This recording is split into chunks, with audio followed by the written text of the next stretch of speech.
Halo semuanya. Kembali lagi di channel Cuplik Berita.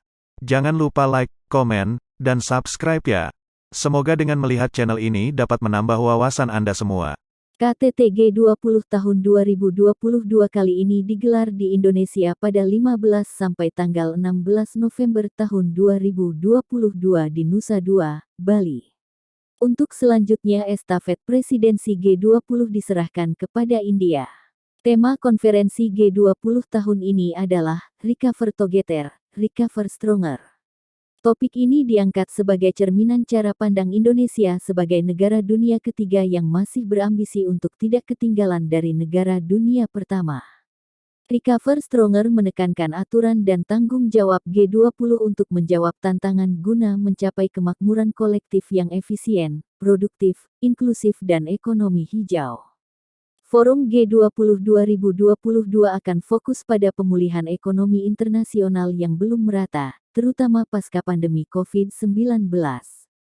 Selain itu, G20 2022 juga memiliki 3 pilar utama yaitu mendorong produktivitas, meningkatkan ketahanan yang berkelanjutan, dan pertumbuhan yang inklusif. Lalu bagaimana fakta mengenai G20 ini? Mari kita simak berikut ini. Pertama, asal mula lahirnya pertemuan negara G20, dipicu krisis keuangan global. G20 atau kelompok 20 ekonomi besar adalah kelompok yang terdiri dari 19 negara yang mencakup ekonomi terbesar dunia dan Uni Eropa. Secara resmi, kelompok G20 disebut The Group of 20 G20, Menteri Keuangan dan Gubernur Bank Sentral atau kelompok 20 Menteri Keuangan dan Gubernur Bank Sentral.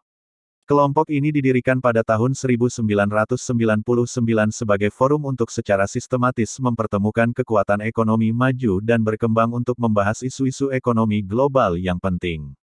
Pertemuan perdana kelompok G20 berlangsung pada tanggal 15 dan 16 di Berlin, Desember tahun 1999, diselenggarakan oleh Menteri Keuangan Jerman dan Kanada. Dampak buruk dari krisis 2007 yang dipicu oleh krisis keuangan AS menyebabkan transformasi forum tingkat menteri menjadi forum kepala negara, KTT G20. Anggota G20 saat ini adalah Amerika Serikat, Australia, Argentina, Brasil, Meksiko, Belanda, Prancis, Italia, Jerman, Uni Eropa, Arab Saudi, Turki, Indonesia, India, Jepang, Cina, Korea Selatan, Afrika Selatan, Rusia dan Kanada. Terbentuknya kelompok G20 tidak terlepas dari kekecewaan masyarakat internasional akibat kegagalan G7 dalam mengatasi krisis keuangan global pada tahun 2007. Isu tersebut sempat dibahas pada KTT G20 di Washington, Amerika Serikat pada tahun 2008. Tahun berikutnya, KTT Pittsburgh di Amerika Serikat memperluas tujuan G20 untuk menciptakan ekonomi global yang kuat, berkelanjutan, dan seimbang. Untuk mencapai tujuan tersebut, KTT G20 di Cannes, Prancis, 2011, menyepakati bahwa negara-negara anggota G20 akan mengkoordinasikan kebijakan dan mencapai kesepakatan politik penting untuk mengatasi tantangan saling ketergantungan ekonomi global. Kedua, G20 dianggap strategis karena mencakup mayoritas ukuran ekonomi dunia.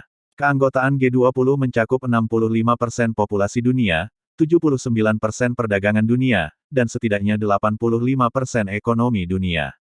Pertemuan G20 membahas berbagai isu yang mempengaruhi perekonomian global, antara lain keuangan, perdagangan, infrastruktur dan investasi, energi, ketenagakerjaan, anti-korupsi, pembangunan, pertanian dan teknologi, inovasi dan ekonomi digital.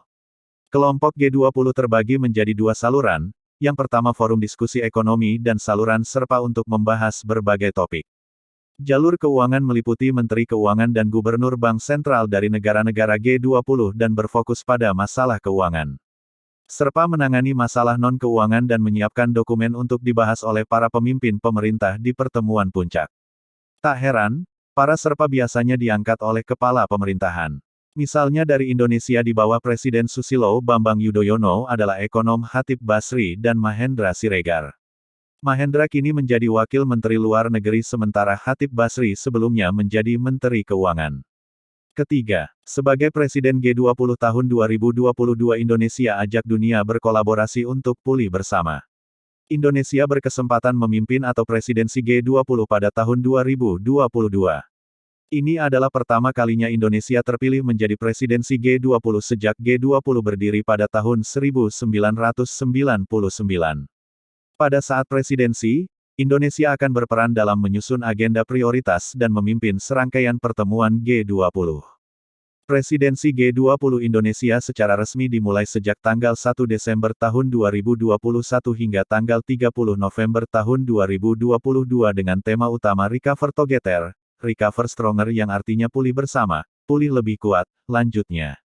Tentunya hal ini akan meningkatkan kepercayaan investor global untuk mempercepat pemulihan ekonomi yang berujung pada kemitraan global yang saling menguntungkan, kata Menko Airlangga.